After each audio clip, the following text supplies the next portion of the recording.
आदाब दोस्तों। ये जो आप पाकिस्तान का नक्शा देख रहे हैं, इसमें आपको 4 सूबे नज़र आ रहे हैं।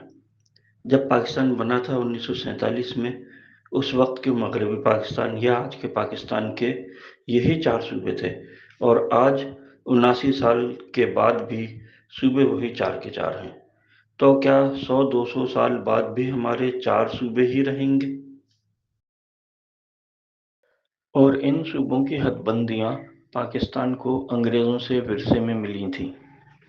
अंग्रेज़ों ने इन सूबों की सरहदें बनाई थीं और ये सरहदें 100 साल से भी ज़्यादा पुरानी हैं, बल्कि सूबा खैबर पख्तूनख्वा तो बनाया ही अंग्रेज़ों ने था।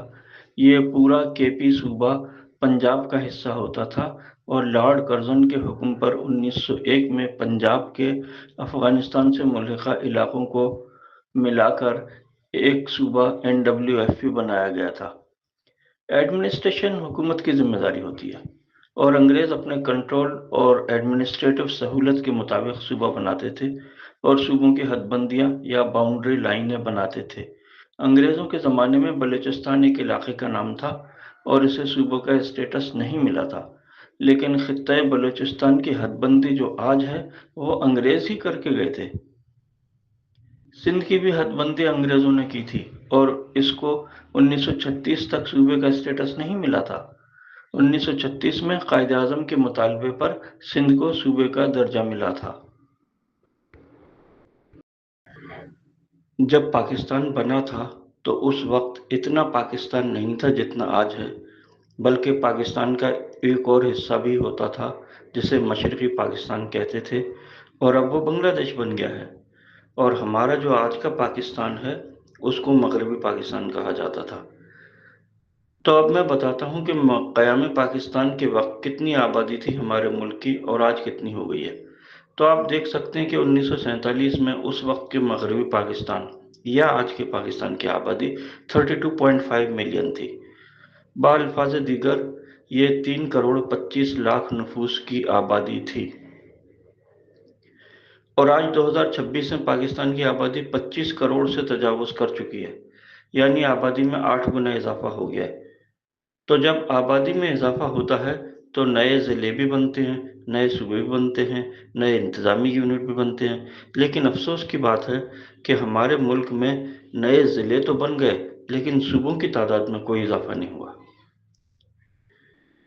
हमारे मुल्क का सबसे बड़ा सूबा पंजाब है, जिसमें मुल्क की आधी से ज़्यादा आबादी रहाइश पजीर है। 1951 में पंजाब की आबादी 2 करोड़ 6 लाख थी। तो 1947 में जब पाकिस्तान बना तो जाहिर है पंजाब की आबादी 2 करोड़ से कुछ कम होगी। और आपको ये जानकर शायद हैरत हो कि अब कराची की आबादी भी 2 करोड़ के करीब है। 2023 की मरदमशुमारी के मुताबिक कराची की आबादी 1 करोड़ 88 लाख थी। तो अब जाहिर है 3 साल में यानी 2026 में कराची की आबादी अंदाज़न 2 करोड़ हो चुकी होगी। यानी कराची की आबादी 1947 के पंजाब के बराबर हो चुकी है। जब इतनी आबादी बढ़ जाए तो सूबों की तादाद में ज़रूर इजाफा हो जाना चाहिए था। जब एक घर की आबादी बढ़ जाती है और बच्चे बड़े हो जाते हैं तो या तो ऊपर की मंजिलें बनाई जाती हैं या कुछ और नए मकान बसाए जाते हैं। इसी तरह मुल्क की बढ़ती हुई आबादी में नए सूबों या इंतज़ामी यूनिटों का बनना भी एक कुदरती अमल है, लेकिन 79 सालों में हमने कोई नया सूबा नहीं बनाया। लेकिन अब गल वध गई है मुख्तियारा, हनेर हो गई है। जब बढ़ती हुई आबादी में नए सूबे नहीं बनाए जाते हैं तो मुल्क की तरक्की रुक जाती है। जैसे ठहरा हुआ पानी गंदा हो जाता है, बदबूदार हो जाता है। इसी तरह से अगर हम नए सूबे ना बनाएं, नए इंतज़ामी यूनिट ना बनाएं और आबादी मुस्तकिल पीछे से बढ़ती रहे तो मुल्क की तरक्की रुक जाती है। इसमें जमूद पैदा हो जाता है।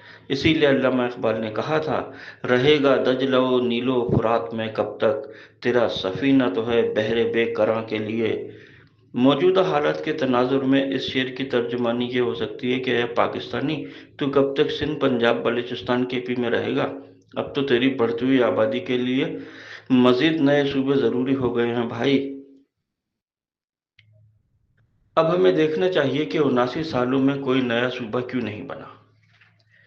تو اس کی ایک وجہ یہ بھی ہو سکتی ہے کہ آئین میں نئے صوبے بنانے کا جو طریقہ کار ہے وہ معقول نہیں ہے۔ جمہوری ملکوں میں نیا صوبہ یا انتظامی یونٹ بنانے کا طریقہ سادہ ہوتا ہے کہ مرکزی حکومت پارلیمنٹ میں سادہ اکثریت سے نیا صوبہ بنا لیتی ہے۔ دنیا کے سب سے بڑے جمہوری ملک ہندوستان میں نیا صوبہ یا ریاست بنانے کا طریقہ یہ ہے کہ وفاقی حکومت سادہ اکثریت سے پارلیمنٹ میں نیا صوبہ بنانے کا بل پاس کرتی ہے اور نیا صوبہ بن جاتا ہے۔ نیا صوبہ جس صوبے کے حصوں پر بن رہا ہوتا ہے اس صوبے سے پوچھنے کی کوئی ضرورت نہیں ہوتی۔ وفاقی حکومت اخلاقی طور پر ضرور پوچھ سکتی ہے لیکن قانوناً صوبے سے پوچھنا ضروری نہیں، کیونکہ ملک کا انتظام چلانا وفاقی حکومت کا کام ہے۔ اس کا اختیار ہے، وہ جیسے اور جتنے چاہے صوبے بنائے، کوئی صوبہ اس کے کام میں رکاوٹ نہیں ڈال سکتا۔ اب ہم دیکھتے ہیں کہ ہمارے آئین میں نیا صوبہ بنانے کا کیا طریقہ کار ہے۔ آئین کی دفعہ 239 کی شق نمبر 4 کے تحت نیا صوبہ بنانے کے لیے قومی اسمبلی 2/3 اکثریت سے بل پاس کرے اور سینیٹ بھی اس کی 2/3 اکثریت سے منظوری دے۔ نیز متعلقہ صوبے کی 2/3 اکثریت بھی نیا صوبہ بنانے کی منظوری دے، تب جا کر نیا صوبہ وجود میں آ سکتا ہے۔ اس طرح ہم نے صوبے کو ویٹو پاور دے دیا ہے۔ جو اختیار وفاقی حکومت کا ہے، صوبہ اس میں رکاوٹ ڈال سکتا ہے۔ یہ آئین میں بظاہر خامی نظر آتی ہے، اسے دور کرنا چاہیے۔ کسی بھی صوبے کو ایسا ویٹو پاور نہیں ملنا چاہیے کہ وہ وفاقی حکومت کے اختیارات کو متاثر کر دے۔ اس ویٹو پاور کے ہوتے ہوئے تو کوئی نیا صوبہ نہیں بن سکتا، کیونکہ جس صوبے میں جس کی اکثریت ہے وہ اگر ضد پر آ جائے تو وہ کبھی بھی نئے صوبے کی منظوری نہیں دے گی، اور وہ بھی 2/3 اکثریت سے۔ یہ تو تقریباً ناممکن ہے۔ اس لیے اس خرابی کو دور کرنے کے لیے آئین میں ترمیم کرنا ضروری ہے۔ اس ترمیم کے تحت صوبائی اسمبلی سے 2/3 اکثریت تو کیا، سادہ اکثریت سے بھی منظوری کا ویٹو پاور ختم کیا جانا چاہیے، اور وفاقی حکومت کو پارلیمنٹ کی صرف سادہ اکثریت سے نیا صوبہ بنانے کا اختیار حاصل ہو جانا چاہیے۔ ہاں، وفاقی حکومت اخلاقی طور پر متعلقہ صوبے یا صوبوں سے رائے لے سکتی ہے، لیکن قانوناً صوبوں کی منظوری کی پابند نہیں ہو سکتی، کیونکہ ملک کی ایڈمنسٹریشن وفاقی حکومت کی بلا شرکت غیر ذمہ داری ہوتی ہے۔ اور نیا ضلع بھی ایسے ہی بنتا ہے کہ صوبائی حکومت سادہ اکثری سے جتنے چاہے اور جیسے چاہے ضلع بنا دے۔ اسے کسی ضلع یا ضلع کونسل سے پوچھنے کی قانوناً ضرورت نہیں ہوتی۔ اب صوبہ بنانے کے لیے آئین میں ترمیم کی ضرورت ہے۔ اس کے لیے پارلیمنٹ میں 2/3 اکثریت کی ضرورت ہوگی، اور میرے خیال میں تمام معزز اراکین پارلیمنٹ اس ترمیم کو اتفاق رائے سے منظور کر لیں گے۔ اگر کسی رکن کو یا کسی سیاسی جماعت کو اختلاف ہو تو اس اختلاف کو بات چیت کر کے دور کیا جا سکتا ہے۔ جب مسلسل مربوط مذاکرات ہوتے ہیں تو کوئی نہ کوئی حل نکل آتا ہے۔ اس معاملے پر قوم کے دانشور، سیاسی و سماجی رہنما، صحافی، وکلاء، بزرگ جوان سب اپنی رائے دیں۔ آج کل تو سوشل میڈیا کا دور ہے، سب اس میں اپنی رائے دیں تاکہ کوئی اچھا نتیجہ برآمد ہو سکے۔